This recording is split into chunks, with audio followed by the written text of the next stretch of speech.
You are listening to Curious Cat, a podcast that examines the shadowy space where science and the supernatural collide. And I'm your host, Jennifer Holtz. Join me every week as I examine what it means to be a soul in a meat suit. Welcome to Curious Cat.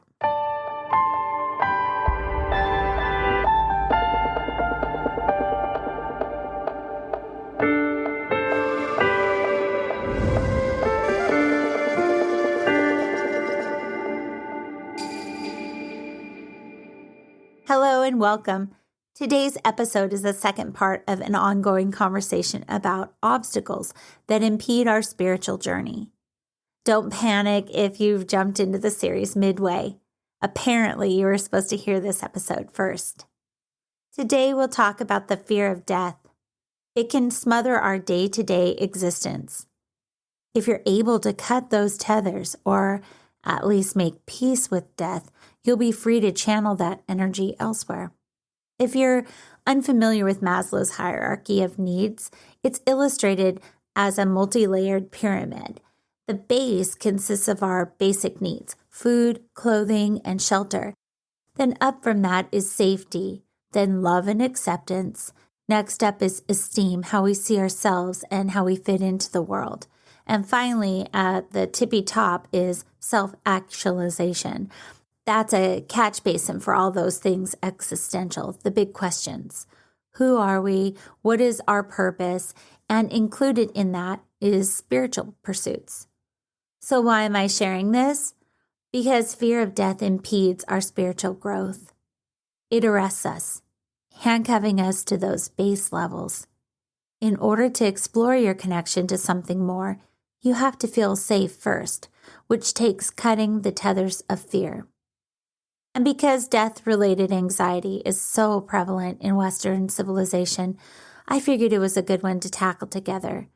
We can apply the lessons to any other worries or anxieties you have. Death began to lose its power over me after a recent milestone birthday. I'm not going to tell you which one because I'd like to remain somewhat timeless like a vampire. I asked the universe on that birthday, God, you can say God, I asked God, or whatever you're comfortable with, but in my case, it was the universe. Show me how I died in a past life, the past life that caused me to be so claustrophobic. I wanted to know. So every night for a week, right before I fell asleep, I asked the universe to show me my death. On the 8th night, I received my gift in the form of a dream. That dream opened with me sitting in a courtroom. Two parents were arguing about the terms of their divorce with a judge. I was present, but it wasn't me as a kid, or not that I recognized to be me, if that makes sense. As I sat in the gallery, a plexiglass pane lowered down onto me until I was pressed to the floor by it, with barely any space to move or breathe at all even. The channel changed in my dream, but the feeling of being slowly smothered remained. I was in a body that I didn't recognize as mine. I'm not sure what gender or ethnicity I was. It felt somewhat masculine, but it was definitely me in some past form. I was in a cave, I think. My view of my surroundings was very limited. I was lying flat on the ground, and the surface underneath me was sandstone or hardened mud. I felt and heard this deep rumble, and the ceiling overhead cracked and crumbled, collapsing onto me. Pressed underneath the weight of rocks and dirt, I took shallow breaths. The air I drew was hot and sandy. I exhaled and inhaled in tiny bursts, fighting panic, which was telling me to pant, kick, claw, scream, like strike out. I felt my heart race, and I breathed in mostly sand mixed with air, aware that soon I'd be breathing in sand alone. Hot sand, and then it happened. I inhaled. Sand completely filled my mouth. It clogged my throat and my chest. The rocks and rubble smashed me flat, and then I was dead. In real life, I woke up, drenched in sweat. I knew a panic attack was coming on. I got out of bed. I rushed to the window and I put my hands against the cold window pane and just stared out at the stars, repeating over and over, I am okay. I am okay. I reminded myself, I asked to know this. I wanted to understand my claustrophobia and my dislike for being overly hot and avoiding tight spaces, hating underground places. I've always hated them, like underground Seattle or the catacombs, even that cave at Tom Sawyer's Island at Disneyland. I guess it's a pirate place now. But the universe deemed me strong enough to know. And now I did. And I was okay. After the panic receded, I went back to bed and memorized that dream/death experience. The energy inside of me, my soul, or whatever you want to call my essence, had lived before this. And though it died in that lifetime, it endured and carried on to this one. And it would endure again after this life, over and over. I'm not saying it well, but this thought that I had existed before and would again, and it was empowering. I've never felt stronger than in that moment. In fact, I was no longer afraid to die. Or maybe I should say I was at peace with death.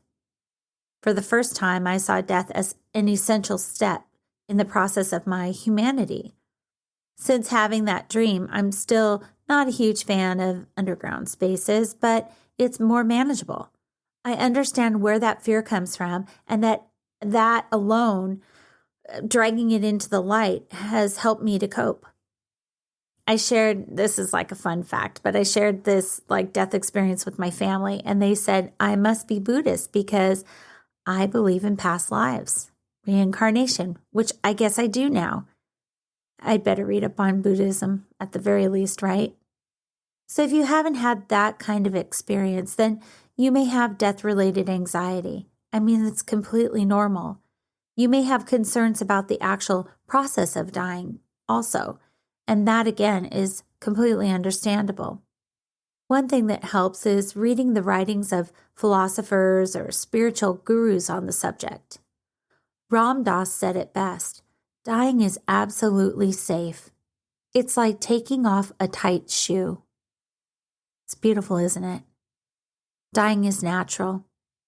It's more of an exhale, a release, or a knowing than a continuation of our earthbound pain. I felt this during my father's passing. His soul caught the headwinds of the Ides of March, but before that, he'd come to me and my eldest in tandem dreams the night before he passed. And in neither of those did he express that he was in pain. I wrote about it on my Substack, but I'd like to read you an excerpt. This is the night before he passed. In our inn, a few miles south of Fort Bragg, I never completely settled. In my queen bed, I wiggled, tossed, turned, consumed by thoughts of Dad. I was afraid I was disturbing Nora on the other side of the room, so I willed myself to be still. I'd find out at daybreak that Nora was doing the same. At some point, I dropped off to sleep. I dreamt of Dad. In it was just his voice, and he said, "I'm pissed, Jen. I'm so pissed." I woke up crying. I had to ask Dad. I fell back asleep and asked, "Why are you pissed, Dad?" He answered, "I wanted more time. I wanted more goddamn time." I woke up frustrated, longing knotted beneath my ribs. Soon Nora was awake also. We were hungry little squirrels from the non-dinner the night before. Thank goodness we'd ordered breakfast to be delivered. Over eggs and toast, we spoke about our dreams. Nora said that at 4 a.m., they had a dream. Yeah, it was the same time as me. But right before falling asleep, they'd had a vision of a hand and dark-colored jacket curled in a way that Gary Riley's always did when he wanted to link arms. Nora's experience at 4 a.m. was part lucid dream and part wake state. Together with Grandpa Gary, they sorted through the colors and shapes that comprised the beyond. There was high-level math, and it made sense on many levels. Nora woke up throughout the dream babbling, just like we'd observed him do the evening prior, and began to understand that was what Grandpa had been doing, organizing, sorting, making sense of the afterlife. Nora offered to help, and they worked together. Nora said when they woke up that it made sense. They understood that Grandpa had one foot in the afterlife, and because he'd always been highly intelligent, he was trying to make sense of it before he was there full time. Get the cheat codes, I guess. There was math involved in the process in the beyond. So, of course, Nora was the perfect person to accompany Grandpa into this realm. They love math, including theoretical math. I know, like, whoa. So our dreams about Gary Riley were bookends. We knew there was more to unravel, but I had experienced Gary Riley's concerns with leaving the earthly world, while Nora had experienced his apprehension, his confusion, and his desire to learn the rules of operation in the afterlife. I wrote down the bare bones of both dreams so we could come back and discern later. Also, one final note. Once I returned to Seattle, I looked up the meaning of 4 o'clock on numerology websites, the time of our tandem dreams. Numerologists call this a sacred number. Its attributes include heightened intuition and next-level spiritual journeys. It marks the end of one life and the beginning of another. Wildly appropriate, isn't it? A fantastic documentary called Grief Walker tells of a man that he's made it his life's work to prepare others to cross over, mostly terminal patients. Often, though, he finds he spends as much, if not more time, coaching and supporting their loved ones, the people that surround the patient. He's seen it hundreds of times, that the person that is rapidly approaching death has this knowing and peace about them. If they have anxiety, it's usually about what will happen to their body after they pass, how they will or won't be remembered when they pass. He helps them to clarify what they want, then specify and state and galvanize those plans before they die. Another fantastic source about the peace and enlightenment some experience as they approach their end is Midnight Gospel. Created by Duncan Trussell, he also has a podcast, which is fantastic, called Duncan Trussell Family Hour, which is well worth a listen. But back to Midnight Gospel, which is available on Netflix. Episode 8 is Duncan interviewing his real-life mother, Deneen, who at the time had late-stage breast cancer and would later pass away. They talk about her impending death, his sadness, her clarity, but also her wishes for what comes after.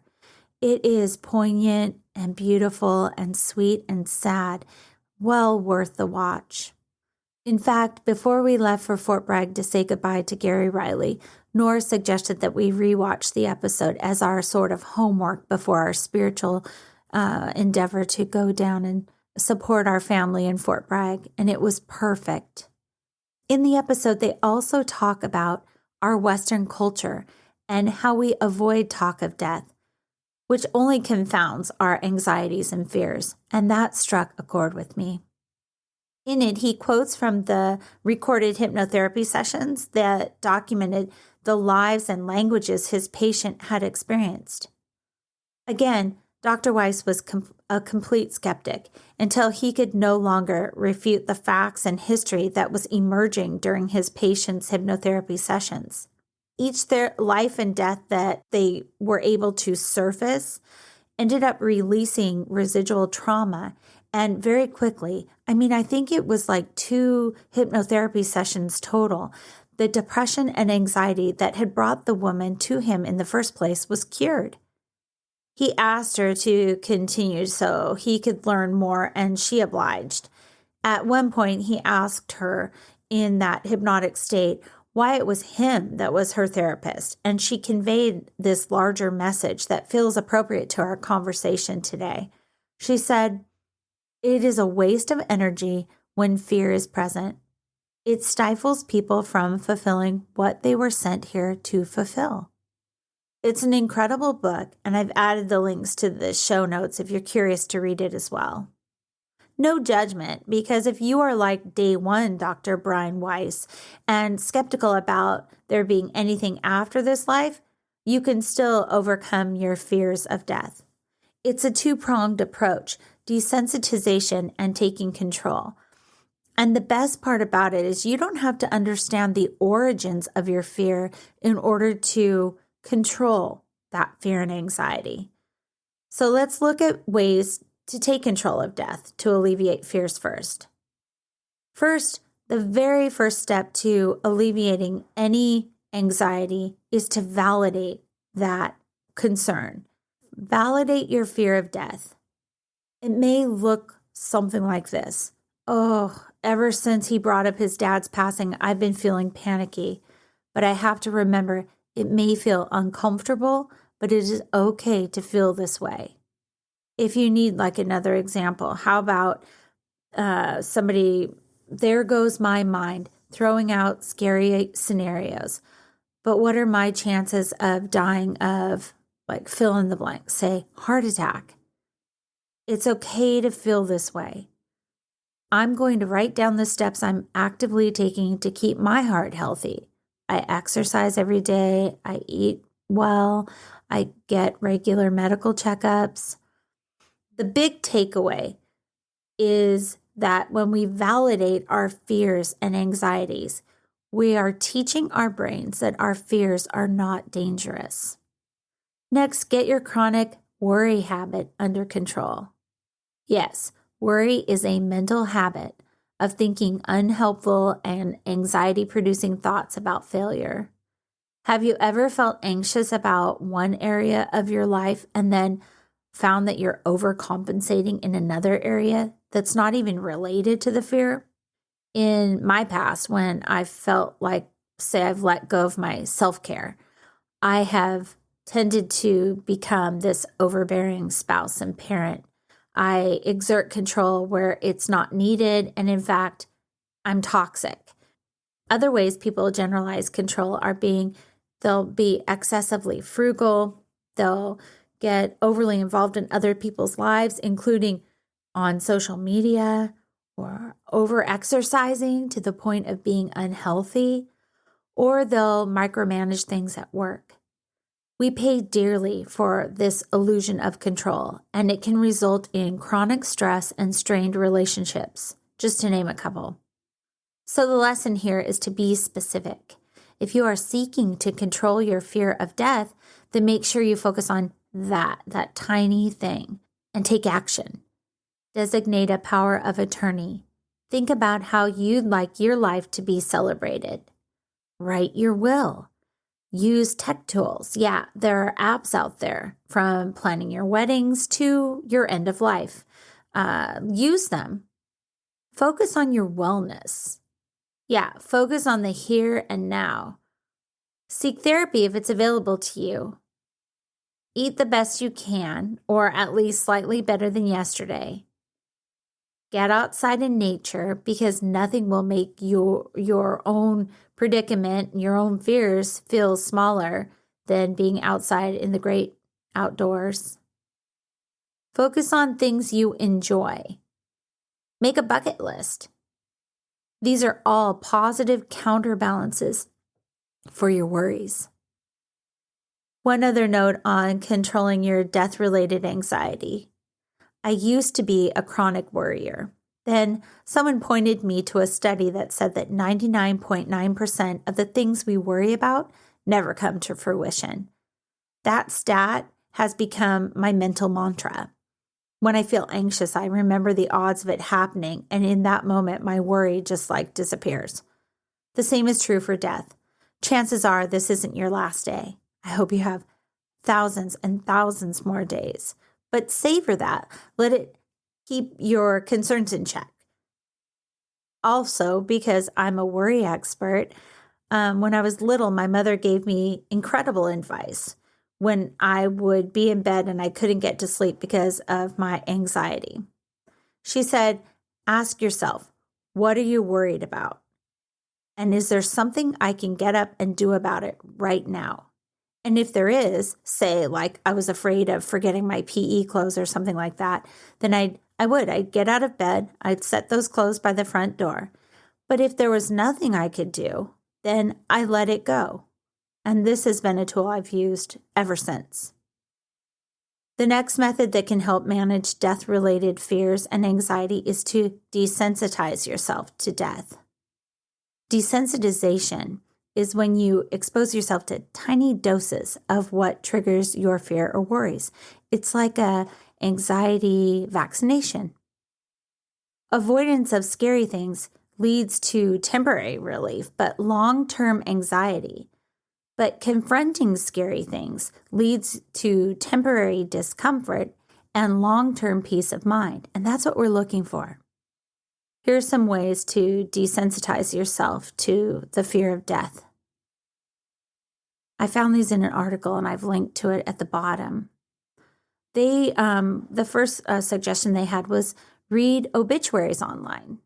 Every newspaper runs obituaries, usually once a week.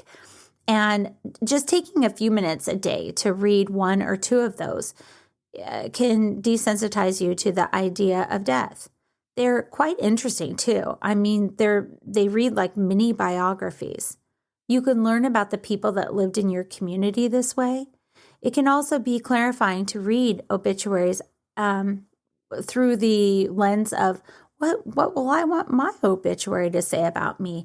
So what haven't you done, experienced, accomplished, or tried in your life that you'd like others to read about once you're gone?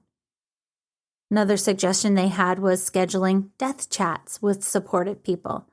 And I would add, feel free to not call them death chats, but the fear of being alone keeps many people stuck in that fear of death. If you can have authentic conversations with people about the topic of death, you'll feel much less alone in your fears. And when you don't feel alone, it's a lot easier to work through them in a healthy way. If you don't have a friend or therapist that's willing to go there with you, then how about turning to experts in the field of palliative and hospice care? Life, death, and all those things in between are part of their everyday experience. Let them talk and listen in. Create a memento mori practice or totem. I hadn't even heard of a memento mori until I was reading this article, doing this research.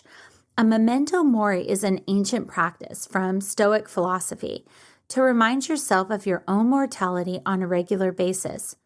During the European Renaissance, when many old Stoic texts were being rediscovered, it became fashionable to keep a skull on your desk or wherever as a visual reminder of mortality. That's why in those Renaissance-era portraits, often there's a skull in the background. They suggested making this a practice that's practical and consistent. It can help to create a small totem or physical object that reminds you of death or mortality and keep it somewhere you'll see every day.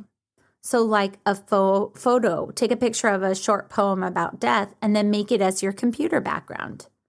Place a Dia de los Muertos figurine on your bathroom countertop or shelf to remind you of your mortality in the morning and evening. You can go old school and find a skull, like a plaster or plastic one at a craft store, to set on your desk, and then you become a Renaissance aristocrat. I drew a skull in gold pen on a piece of black paper and hung it in my studio. When it catches my attention, I take a moment to sit with my mortality and name the reasons why I'm grateful to have this day. Understanding that this life is finite is a great way to be mindful or have that attitude of gratitude. I know it's cringy, but also it's true and it's powerful. In addition to desensitizing yourself to death-related anxiety, this practice has another benefit. Being mindful of death helps us to appreciate life. It's the stuff of cheesy country lyrics, but live like you're dying. One final story.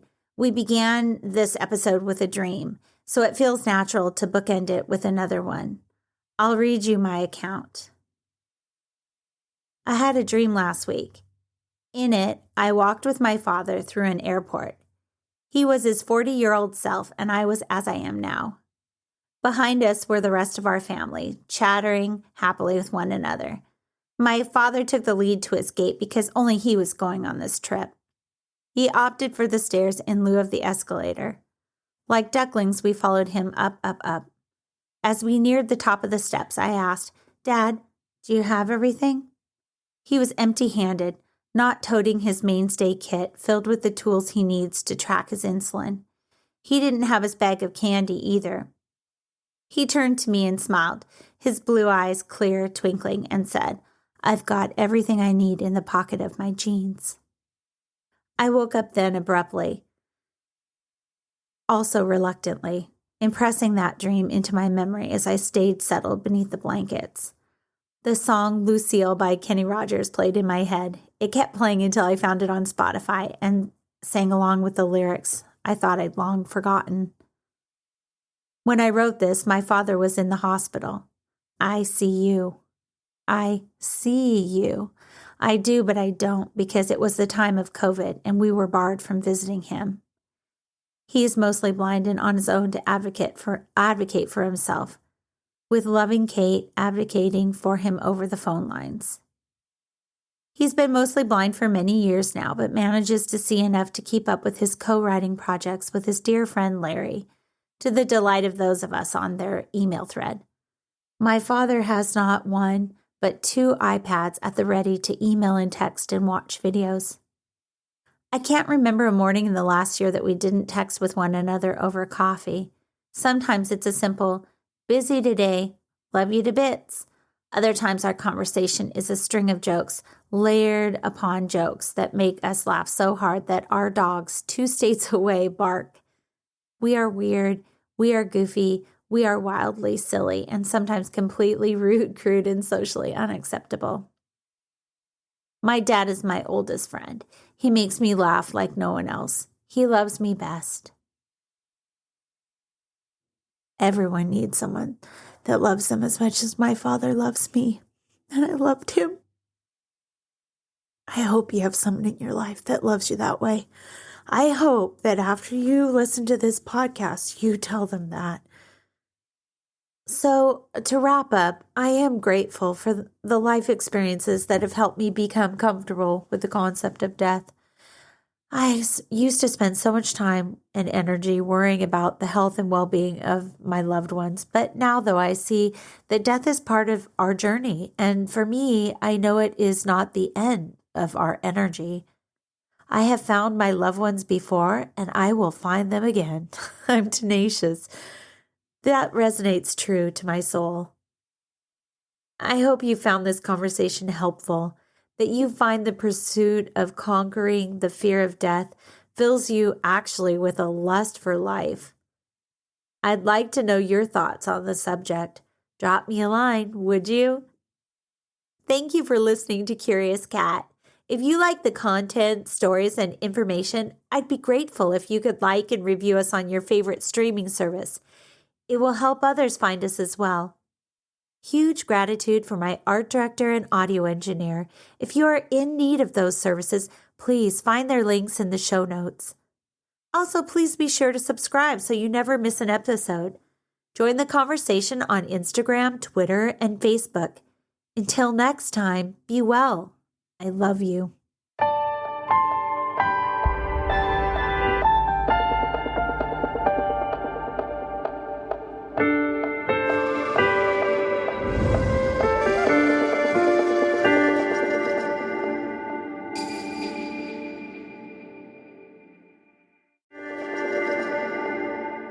Hey, you. Yes, you. Are you looking for a new podcast that appeals to your scientific curiosity, but is also a little bit spooky? Show me how I died in a past life. Well, look no further, because this cat is where it's at. He had concerns about the ethics surrounding AI, feeling they had achieved consciousness. Curious Cat Podcast examines the shadowy space where science and the supernatural collide. Listen every week with your host, Jennifer Holtz, as she and her guests explore what it means to be a soul in a meat suit. We were healing karma together. They were all kind of predestined to resolve something. Listen on all your favorite streaming apps and continue the conversation on Twitter at CuriousCatPodCA, or find Jennifer and all her links at Jennifer L. Holtz, spelled HOTES.com.